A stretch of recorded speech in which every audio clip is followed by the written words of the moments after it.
under the First Amendment, and we certainly make sure that corporations not have free speech rights in the political process. So voteraction.org is a place people should go to hear about the response.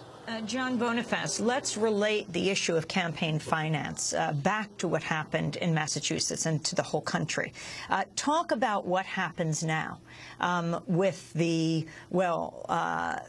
number 60, that golden number the Democrats no longer have, and where campaign finance, how you see the industries that have President Obama has cloaked himself with, from the insurance industry that would profit so much from the plan he wants to put forward to Wall Street, determining what is taking place and perhaps this loss for the Democrats in Massachusetts.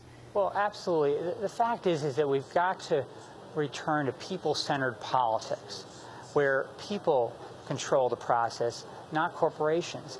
And when you have money-drenched interests controlling the politics in Washington, you lose people at the grassroots level. You lose people on Main Street who are suffering, who are losing their jobs, who don't have real health care.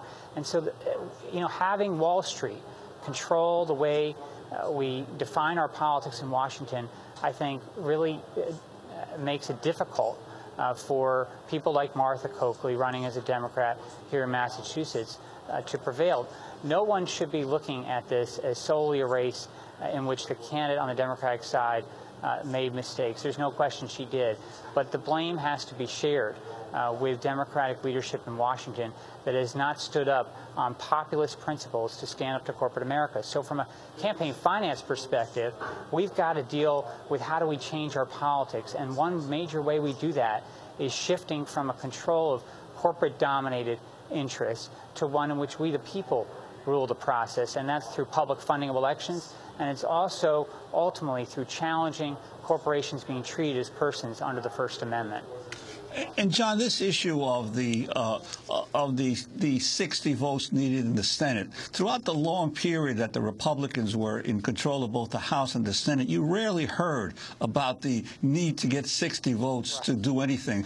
Suddenly it became a big issue now in this, with the Democrats in control now. There are those who say that the Obama administration should make more conciliation and efforts to reach out to Republicans.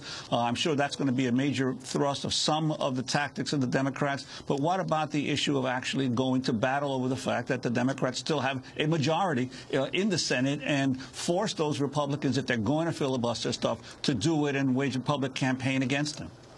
Well, right. I mean, here, first of all, the way we engage in dealing with the filibuster now is we simply get the threat and then we don't bring the bill to the floor, rather than forcing the opposition party, in this case the Republicans, to actually filibuster, to read from the phone book for days and days. Imagine if Republican after Republican got up on the floor of the Senate and read for days and days from the phone book, filibustering and shutting the Senate down. For what?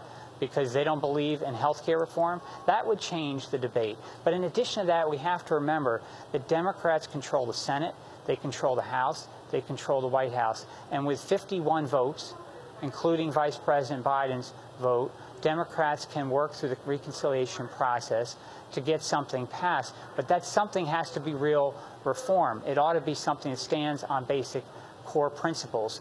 And dare I say, principles that Senator Kennedy stood for in the so many years that he led the party. So I think that we have to go back to the question of people-centered politics and making sure that we control the process, not corporations. John Bonifaz, I want to thank you for being with us, attorney and activist in Massachusetts.